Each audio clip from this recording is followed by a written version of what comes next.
Hello everyone, welcome to my channel and सबसे पहले तो thank you that you have visited to my channel. इस vlog में आपको देखने को मिलेगा a productive day in my life. और जो ये लास्ट मंथ प्रिपरेशन है, जिस फेज़ में बहुत ज़्यादा हेक्टिक हो जाता है शेड्यूल, उससे रिलेटेड बातें होंगी। बहुत सारी बातें हैं मेरे अंदर जो अब मुझे आप लोगों से करनी है। And this could be my last vlog because अभी प्रीलिम्स आ रहा है and the pressure is so high that I can't even explain you अभी राइट नाउ। तो आई एम प्लानिंग कि I will stop it here, और इस vlog के बाद I will try to upload the next vlog after my prelims.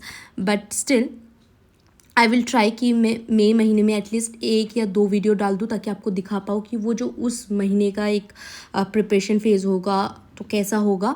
तो आई will try कि अगर हुआ पॉसिबल तो मैं कर दूँगी, नहीं हुआ तो आप समझ जाना कि मैं क्यों नहीं कर रही हूँ।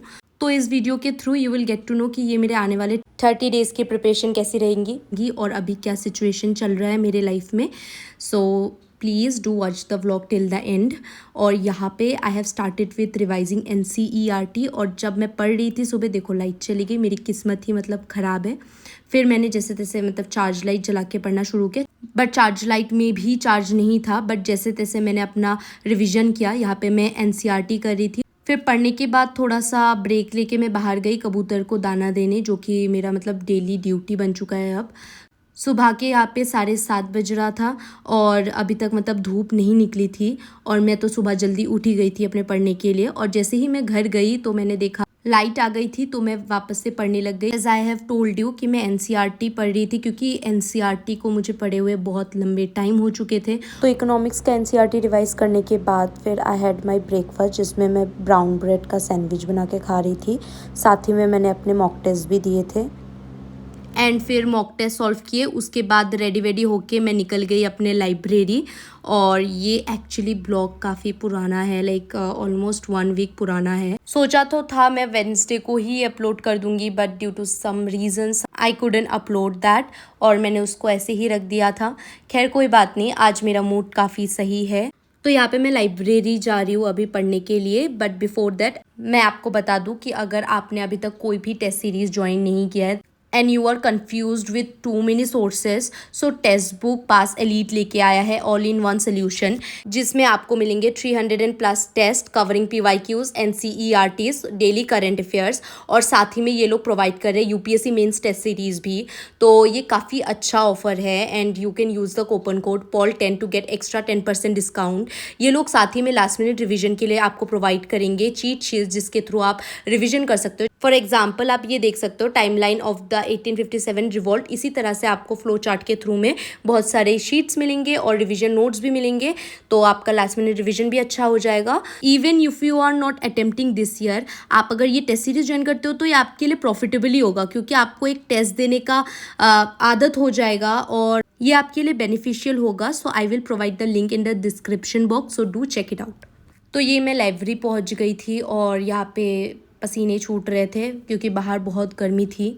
मैं लाइब्रेरी 9:30 बजे पहुंच गई थी और जल्दी जल्दी से मैंने अपना सब कुछ निकाल लिया to start with the next study session. अभी मैं मॉर्निंग का जो मैंने मॉक टेस्ट दिया था उसी को एनालाइज कर रही हूँ यहाँ पे। एंड ऑनेस्टली ये फेज़ ना बहुत ज़्यादा एक्सॉस्टिंग होता है। जब पेपर अटेम्प्ट करते हैं ना, लगता है सब कुछ ठीक जा रहा है, और जब आंसर देखते हैं रियलिटी थोड़ा डिफरेंट लगता है। My problem right now is I have not still learn the art of living a question. Yes, it is an art I would say, कि एक क्वेश्चन को छोड़ देना चाहिए अगर नहीं आता, इतना माथा नहीं खपाना चाहिए। लेकिन मैं पता नहीं किस लालच में आ जाती हूँ कि नहीं, क्या पता राइट हो गया तो सही हो जाएगा, बट यहाँ पे नेगेटिव मार्किंग्स को तो मैं भूल ही जाती हूँ। यही मेरी प्रॉब्लम है। और एनालिसिस में सबसे ज़्यादा टफ पार्ट ये होता है कि सिर्फ आंसर देखना नहीं, बल्कि समझना कि किस थॉट प्रोसेस में हमने मिस्टेक की। It's not just about right और wrong, it's about breaking down why we thought the wrong way. और इतना सब याद रखना, फैक्ट्स, ट्रिक्स, कॉन्सेप्ट्स, कभी कभी लगता है दिमाग फ्रीज हो गया है, लेकिन पता है यही एनालिसिस का असली काम है। यही छोटी छोटी करेक्शंस मिलके एंड में बड़ा रिजल्ट लाती है। और इसी माइंडसेट के साथ मैं रोज़ खुद को मोटिवेट करती हूँ कि मैं एनालिसिस ज़रूर करूँ। बेशक मैं कम से कम मॉक सॉल्व करूँ, लेकिन एनालिसिस ज़रूर करूँ मैं। और ये बहुत इंपॉर्टेंट रोल प्ले करता है और उसको मैं बहुत शिद्दत से सीखती हूँ, क्योंकि मुझे इतने सारे नई चीज़ें मिलती है मॉक सॉल्व करने के बाद, जो चीज़ें मैंने मतलब बुक में भी नहीं पढ़ी। सो मॉक टेस्ट एनालिसिस करने के बाद यहाँ पे मैं गवर्नमेंट स्कीम्स के ऊपर नोट्स बना रही थी। ये एक्चुअली मेरे लिए बहुत ज़्यादा हार्ट अटैक वाला मोमेंट था, क्योंकि मैं सिलेबस कंप्लीट करने में इतनी ज़्यादा बिजी हो गई थी। स्टैटिक पढ़ लिया था, करंट अफेयर्स भी रिवाइज कर रही थी, बट पता नहीं कैसे मुझसे गवर्नमेंट स्कीम्स छूट गए थे। And luckily I was just scrolling my laptop और मुझे मतलब गवर्नमेंट स्कीम के ऊपर एक वीडियो मिल गया था। सो आई थॉट कि मैं इसको आज ही रैप अप करती हूँ, क्योंकि मुझे प्रीलिम से पहले 1-2 बार रिवीजन भी तो करना पड़ेगा ना। और ये करते करते मैं सोच रही थी कि ये तो बस एक स्कीम है, लेकिन मुझसे अभी कितनी सारी छोटी छोटी ऐसी मिसलेनियस चीज़ें हैं जो मुझसे छूट गई है, जिसको मुझे कवर करना है। इसका एक अलग ही मतलब टेंशन है, मैं पता नहीं कैसे ये करूँगी। बहुत लोग बोलते हैं कि अभी मतलब 30 डेज़ ही बचा है, तो अभी मतलब कुछ नया चीज़ स्टार्ट नहीं करना है और मतलब जो पुराना सीखा था उसी को रिवाइज़ करना है। बट अगर हमें पता है कि ये चीज़ इंपॉर्टेंट है एंड यूपीएससी हर साल इस चीज़ से क्वेश्चंस पूछती है, तो मतलब उसको छोड़ने का मतलब दुख एक रहेगा और इससे क्या होगा कि कॉन्फिडेंस ही लो होगा। तो इससे अच्छा मैंने सोचा कि कोई बात नहीं, थोड़ा रिस्क ले लेती हूँ और कुछ टॉपिक्स जल्दी से जल्दी ट्राई करती हूँ कि कवर कर लूँ। तो उसी मतलब वे में मैंने अपने मिसलेनियस टॉपिक्स को कुछ कुछ कवर। ऐसा हो ही जाता है यार, जितना भी हम कोशिश करें कि ये ना छूटे वो ना छूटे, बट अल्टीमेटली कुछ छूट ही जाता है और यही शायद हमारी कमी रहती है। यहाँ पे स्कीम्स करने के बाद फिर मैंने थोड़ा सा ब्रेक लिया and I had this lunch, जहाँ पे मैं फ्राइड राइस खा रही थी। बेसिकली यहाँ पे मैं लंच कर कर के भी कुछ इफेक्टिव ही कर रही थी।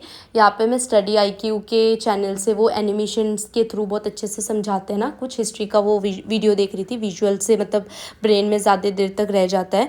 और उसके बाद मतलब लंच करने के बाद तो आप लोगों को पता ही है, मेरा एक मतलब महायुद्ध शुरू होता है नींद का। घर पे रहती तो मतलब एक चलता रहता है कि कॉफ़ी बना लो, ये पी लो, वो पी लो, ताकि नींद ना आए। बट यहाँ पे काफ़ी नींद आ रही थी, तो मैंने सोचा थोड़ा टहल के आ जाऊँ बाहर।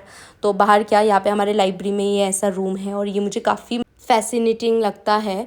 सो मैं यहाँ पे ही चली गई, थोड़ा सा धूप देख रही थी बाहर से, फिर ये रूम देख रही थी। यहाँ पे मतलब बाहर आके कोई भी अगर किसी को किसी से बात करनी है फ़ोन पे या फिर डिस्कशन भी करना है तो यहाँ पे आके कर सकता है। यहाँ पे कुछ बुक्स भी रखी हुई है, मैं देख रही थी, बट मेरे काम की नहीं मिली मुझे, तो मैं ऐसे ही टहलने लग गई। और मेरा वक्त थोड़ा ऐसे ही बीत दिया, 10 मिनट मैंने ऐसे ही यहाँ पे टहलने में लगा दिया। अभी जो मतलब फेज़ चल रहा है right now, it is like very confusing stage, कि ऐसा लगता है कि क्या करे क्या छोड़े। क्योंकि जब मॉक टेस्ट सॉल्व करते हैं और उसके बाद उसको एनालिसिस करते हैं, तो आपको मैं बता दूँ 5 घंटे लगते हैं, ठीक है, रियलिटी यही है। तो 5 घंटे, क्योंकि 2 घंटे अपने टेस्ट दिए और 3 घंटे तो मुझे एटलीस्ट पर्सनली लग जाते हैं उसको एनालिसिस करने में। क्योंकि मैं सिर्फ वो नहीं चेक करती हूँ जो मेरा रॉन्ग हुआ है, मैं वो भी चेक करती हूँ, उसको भी पढ़ती हूँ जो मेरे को नहीं, मेरे को पता था, मैंने राइट किया था, फिर भी पढ़ती हूँ, क्योंकि उसमें भी एडिशनल इन्फॉर्मेशंस होते हैं, ठीक है। तो इन्हीं सब में बहुत ज़्यादा टाइम लगता है एक तो। फिर सोचती हूँ कि ये तो पढ़ लिया, लेकिन वो सेटिस्फेक्शन नहीं मिलता है कि रिविजन भी तो करना है एक बुक का, जो हम लोग नॉर्मली करते हैं, हमने जो अपना नोट्स बना रखा है वो भी तो करना है, क्योंकि वो भी छूट जाएगा नहीं तो मॉक टेस्ट कितना ही कवर कर लेगा। ये सब का जो एक कन्फ्यूजन है ना, मतलब बहुत ज़्यादा माइंड अभी अनऑर्गेनाइज्ड है और उसको सेटल करने की पूरी कोशिश कर रही हूँ, पैनिक ना होने की कोशिश कर रही हूँ लास्ट मोमेंट पे, क्योंकि ये मेंटल हेल्थ ही है जो अभी आने वाले टाइम तक मुझे सेव करेगा। बट स्टिल जिस पे बीतती है बोलते हैं ना, उसी को पता चलता है। तो बहुत ज़्यादा स्ट्रेस होता है और मुझे पता है ये सिर्फ मेरी ही हालत नहीं है, ऐसे बहुत सारे एस्पिरेंट्स हैं जो ये प्रॉब्लम फेस कर रहे हैं। But we have to be calm, है ना। तो यहाँ पे मैं पोमोडोरो टेक्निक से अपना हिस्ट्री कर रही थी, मॉडर्न हिस्ट्री का। यहाँ पे मैं PYQs के थ्रू एनालिसिस कर रही थी और देखो नींद तो मतलब कंटिन्यूअसली आ ही रही थी, बट फिर भी मैं रुकी नहीं। मुझे फिर CSET करना था अपना, क्योंकि मैंने सोचा था आज मैं CSET यहीं पे करके जाऊँगी। तो CSET करने लग गई, यहाँ पे मैं मैथ्स करने लग गई और मैथ्स में मैंने यहाँ पे कैलेंडर किया था। और CSET का तो मतलब मुझे अलग ही एक टेंशन खाया जाता है, क्योंकि मैं सोचती हूँ कि क्या ही होगा, क्योंकि मेरा मैथ्स थोड़ा वीक है मुझे पता है, and I have to practise more and more. Still पता नहीं क्यों वो कॉन्फिडेंस ही बिल्डअप नहीं हो पा रही है मेरा मैथ्स के लिए। मैं सॉल्यूशंस निकाल लेती हूँ, सॉल्व कर लेती हूँ क्वेश्चंस, और मैंने PYQs भी किए हैं और PYQs से ही इनफैक्ट मैं कर रही हूँ। स्टिल आई फील कि यहाँ पे कोई तो मतलब लैकिंग है। मैं फील तो कर पा रही हूँ, but I am not able to see it right now. तो यहाँ पे मैंने अपना मैथ्स का कंप्लीट किया एंड देन फिर मैं रेडी वेडी होके चली गई, निकल गई अपना। और घर जाके थोड़ा सा लाइक शाम हो गया था, तो यहाँ पे मैंने ऐसे ही रोटी और दूध के साथ मिला के खा लिया, क्योंकि मतलब आजकल कुछ ज़्यादा खाने का मन भी नहीं करता है, तो हैवी नहीं रखा मैंने। डिनर में मैंने यही खाया था और कुछ नहीं खाया था। ये खाने के बाद मतलब मैंने सी सेट का कैलेंडर किया था, तो यहाँ पे अभी मैं आके मेंस्ट्रुएशन वाला चैप्टर कर रही थी, तो उसी का सोल्यूशन कर रही थी। और ये भी चैप्टर मेरा एक्चुअली छूट गया था, तो उसी को मैं रैप अप करने की कोशिश। ये चैप्टर थोड़ा फार्मूला बेस्ड है और कॉन्सेप्ट्स भी है इसमें। तो फिर 2-3 घंटा मैंने यही किया। अभी मैं मई के 1 तारीख से मॉक टेस्ट लगाना स्टार्ट कर दूँगी, फुल लेंथ मॉक टेस्ट, और उसी में मैं 2 घंटा सुबह करूँगी अपना पेपर 1 का, और वही दोपहर के टाइम पे मैं सी सेट करूँगी, क्योंकि मुझे एग्ज़ाम से पहले अपने मतलब पूरा एनवायरनमेंट मुझे ऐसा बनाना है कि मेरा मतलब एक हैबिट हो जाए कि मैं उसी टाइम पे वैसा सोच सकूँ। तो इस वे में करूँगी। तो अगर मई में मैं पॉसिबल हुआ 1-2 वीडियो बना के आपको दिखा दूँगी कि मेरा कैसा प्लान है, कैसा जाएगा। और अगर वीडियोस नहीं आते तो आप प्लीज़ समझ जाना कि मैं क्यों नहीं बना रही हूँ। So that's it for today. यही तक था आज का मेरा दिन। थोड़ा हेक्टिक था, थोड़ा ओवरवेलमिंग भी था, लेकिन एक सेटिस्फेक्शन के साथ फील ज़रूर है कि एक गैप आइडेंटिफाई करके कवर किया। मैं जानती हूँ अभी हम सब के ऊपर काफ़ी प्रेशर है, काफ़ी एक्सपेक्टेशंस है, खुद के भी और दुनिया के भी, बट इन सारे एक्सपेक्टेशंस से परे होके हमें सोचना होगा और आगे बढ़ते रहना होगा। Thank you so much for watching till the end. और अगर आपको पसंद आया वीडियो तो लाइक ज़रूर करना और कमेंट भी करना। चलो बाय।